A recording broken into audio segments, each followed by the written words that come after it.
back to Unapologetically Woman. This year we're celebrating phenomenal women all across Kentucky who make no apologies for their perspectives or the impact they're making in the community. Today we are celebrating Samantha Fields. Samantha is a wife, a mom, and executive director of A Different World. Unapologetically Woman, Samantha Fields, that's you. Welcome to the show. Thank you so much. I'm so happy to be here. I'm so excited to have you here. So let's jump right into your story. Tell us about where you're from and how you got here. I grew up in Eastern Kentucky. Everybody's probably heard of Hazard. I grew up there, and then I came to Lexington. I started out, come to Lexington as a phlebotomist, and then I just stayed. That's awesome. So what made you stay in Lexington? Well, I had found a job. I loved it. There wasn't really much back home for me to go back home to, so I just decided to stay and make it work. Now, even though you have a job, I know that your number one job is being a mom. Tell us about your son. I have 3 sons. Okay. My middle son is my son, Trayson, who's autistic, which is kind of what sparked my journey on being an autism mom. And tell me more about that. How did you find out? What did you have to go through? And how were you able to handle that? I kind of knew when he was first born that something wasn't right. But I was like every other parent and was, he's fine, there's nothing wrong. I was kind of in the denial stage. I have an older son, so I kind of knew the milestones that should have been hit. He wasn't hitting those, so I just kept keeping track. And then finally I mentioned to his pediatrician, she's like, "You're probably right." And I was like, "Well, we'll just wait and see." And I kind of put it off a little bit. And then I was like, I want us to get a diagnosis or therapy, something, whatever we need to do. And then we started our journey at Marshall Pediatric, and then we got our autism diagnosis. And he was diagnosed young. He was 2, right? Yes, ma'am. And how is that? Are they usually diagnosed that young, or? You can diagnose them at 2. We kind of started preventative therapies earlier. Well, not really preventative. We started therapies earlier to help his progress along the way. His speech was delayed. A lot of other things were delayed too. But the therapy services helped quite a bit on that journey as far as that goes. And what were like the biggest challenges you faced?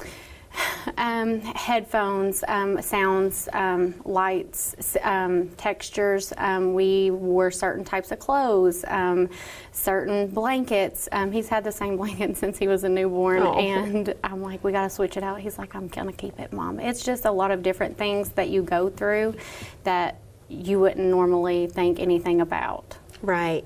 And how did that translate when he started school? We started kindergarten last year. It was not a great experience for him or for us. Yeah. He struggled. He has severe separation anxiety, so that was a hard one for us to try to do the transitions with. We ended up pulling him and doing homeschooling, and he's actually progressing very well at home. So I think he learns best in the environment where he's comfortable, and that's what we're doing. And yeah, that's one thing that I did want to highlight, because not every kid is the same, and not every school environment is the right environment. What was your biggest factor on deciding to homeschool him? He started regressing. He'd been in therapy, since he was 2. So last year when he started school, I started noticing behaviors that he hadn't started doing before. Like he started being really aggressive. He started hitting himself. So I was like, this isn't right. So I talked to his therapist, and I was like, well, what if we homeschooled? And she's like, it might work. She said, everybody learns differently.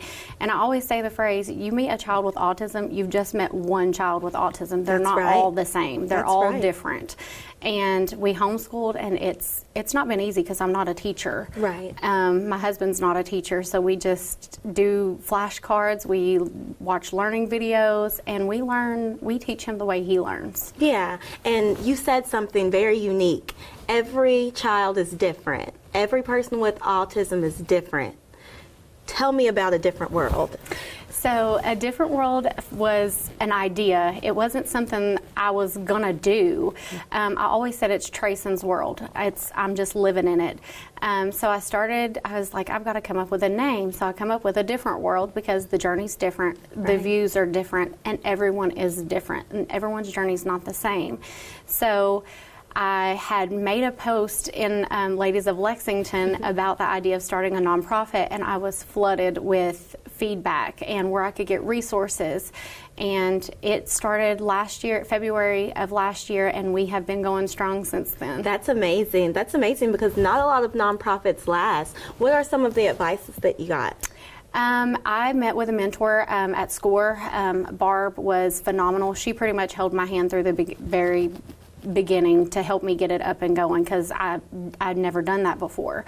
And I just started with it, and you have to learn the resources. You have to knock on doors. You've got to call people. You got to email. You have to get out there and do the footwork to make it work. And it's not easy. I spend a lot of time emails, phone calls, going in businesses asking for donations or sponsorships, and it's hard, but I wouldn't change it for anything. Yeah, and it's been about a year, right? Mm-hmm. And so what's the feedback that you're getting about the people who are involved in? We have a lot of feedback. I've had parents like, this is our own community. We've needed this. We don't know what we would do without you. I appreciate what you're doing. I know that you put a lot of time and effort into this. Can't be easy. The easy part is getting the events together and all of that. The hard part is asking for donations and sponsorships and things like that. But once you meet the families and the children, you begin to build those relationships with them. Their kids that are some nonverbal that will say hi to you, and I will cry and I'm like, thank you so much. Or they give you a hug for the first time. And it's just those milestone moments that make all the other hard work that much more great. Yes. And can you tell me about some of the events that you all have put on? We do an event every month. So we host sensory events every month. They're free for anybody statewide. You can come. We provide lunch. We normally do a theme event. So like this month on the 24th is our Easter event. We were going to have the Easter Bunny because sometimes kids don't like to go to the mall and have their picture taken with the Easter Bunny. They're very, that can be overwhelming. Yeah. Well, and it's, a new environment, new everything. So they're like, I'm not doing this. We've had that experience. I was like, well, if we do sensory pictures where the Easter Bunny, if they want their picture taken, they can. If not, then that's okay too. We're going to have free pony rides. We're going to have a bounce house. It's just a lot of fun. And we do these events every single month, and our kids look forward to it. Last month we did an IEP workshop to help parents get aware of like what they can ask for in an IEP. That's important. To be more knowledgeable about what the difference between an IEP and a 504, because some people's like, oh, they're the same. They're not the same. They're completely different. So it was very shocking because a lot of the kids were like, we're not having an event this month. And so it was very, I was like, I'm so sorry. Yeah. But we do them every month. We've got events all the way out through the end of the year this year. That is awesome. So how do you pick and choose what events that you all do each month? Because I know some of them are sensory, some of them are informative for parents, and there's obviously a need in Lexington. So how do you get the information and put together what event is going to be each month? We do feedback. We on our website, we have a box on there where people can go and leave reviews, feedback, tell us what they'd like to see. And a lot of the times our event ideas come from our parents or from our kids. So a lot of those times, those events are already planned because the kids have already asked for them. Yeah. So like this event coming up, we're going to have hot dogs and chips because we've had 3 kids that's asked for hot dogs and chips. So that's what we're having. That might be all they eat too. So we're doing that. Yeah. So the events are we just take it from the parents or from the kids and we make it work. That is such a blessing. So I want to know more about how you as a parent, you're able to homeschool and be an executive director of a different world. How is that, and how do you balance that? A lot of calendars, a lot of reminders. I always joked with Trayson having a lot of reminders and timers, but I set them a lot myself. Sometimes when he's doing his learning videos, I'll respond to emails, or my husband will help me tag team with the homeschooling and I'll do the emails, or go out and do phone calls or, field calls to businesses and ask for donations and things like that. And sometimes I take Trayson along because if they're seeing firsthand like what they're impacting and the difference that they're making, it affects them differently versus just someone walking in there saying, hey, I'm here to look for donations. Do would you like to sponsor us? Normally, Trayson will go in and he doesn't say anything, but just his presence there makes it a huge difference. Yeah. And so how do you deal with no? Have you ever had someone say no, and how do you move forward from that and not get so discouraged? I've been told no several times, but just like I tell all the parents, I don't give up very easily.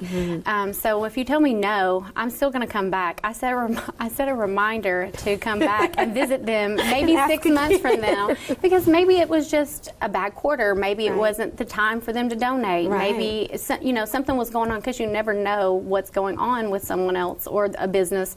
You never know that stuff. So I'm like, okay, well, I'll revisit you in 6 months. And it has made a difference, because I went to one place and they told me no, and then I went back and they're like, we'd be happy to donate. I was like, thank you so much. Wow. So it was just the persistence of me just keeping on them. I think that's made the difference. Yeah, that speaks to your persistence for sure.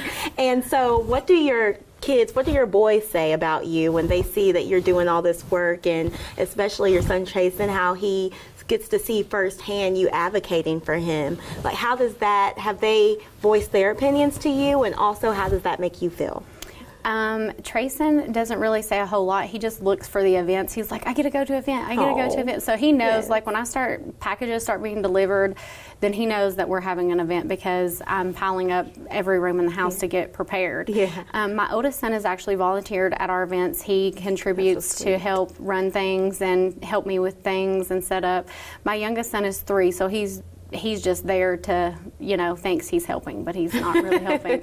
When he asks what his mom does, he's like, she runs a nonprofit. She helps kids that need help. And it's honestly brought awareness for him. He's in middle school, and it's different. He's now being able to bring awareness to his friends, like, hey, that's not nice. He doesn't understand. My brother's autistic. Don't say stuff like that. And I think it's good for him to see it firsthand, because unless you experience it, you can't speak on it. And it's very different. And I'm glad that he's got on this journey with me. Yes. So we talked about the best piece of advice you have for doing all of this. Now, what is the worst piece of advice that you've received for doing all this? I'm too busy. I get that a lot. My family, my friends are like, you are always so busy. I have to book an appointment to make time to see you. I'm like, yeah, you do. But right now, I think my purpose is to do what I'm doing to make a difference, to be a voice for people that aren't able to speak up for themselves, and to bring awareness to Fayette County, not only Fayette County, but statewide. We need to make a difference for people with disabilities all around, and I think it's got to start somewhere, so why not me? That's true. And we talked a little off camera about your purpose. You didn't always know your purpose, so tell me that story about how you found your purpose. I didn't know. My husband was like, what's your purpose? I don't know. I can't sing. I can't dance. If you ask my son, I'm horrible at everything other than cooking and being a mom. He will tell you I'm not good. So I was sitting in therapy one day, and I was actually watching Trayson through the window, and it just hit me like, I know what my purpose is. And my purpose is a different world. It is to, run this nonprofit and to help make a difference for families just like mine. That's amazing. And if we could leave the show with one piece of advice, what piece of advice would you give other moms that are looking to you that may be going through the same process, or even young girls who want to do a nonprofit? What piece of advice would you give? If you are a mom, just stick with it. It can be hard. Emotionally, it takes a toll on you. Physically, mentally, you feel like you're failing as a parent. You're not. It's an obstacle. You will get through it. Just stay the course and ask for resources, ask for help. There's nothing wrong with asking for help. For young girls, if you want it, go get it. Because when we set our mind to something, we are unstoppable. That is so amazing. Thank you so much for joining our show. Thank you for having me. You heard Samantha. Persevere, stay the course, and do not be afraid to ask for help. Please join us again for your next episode of Unapologetically Woman.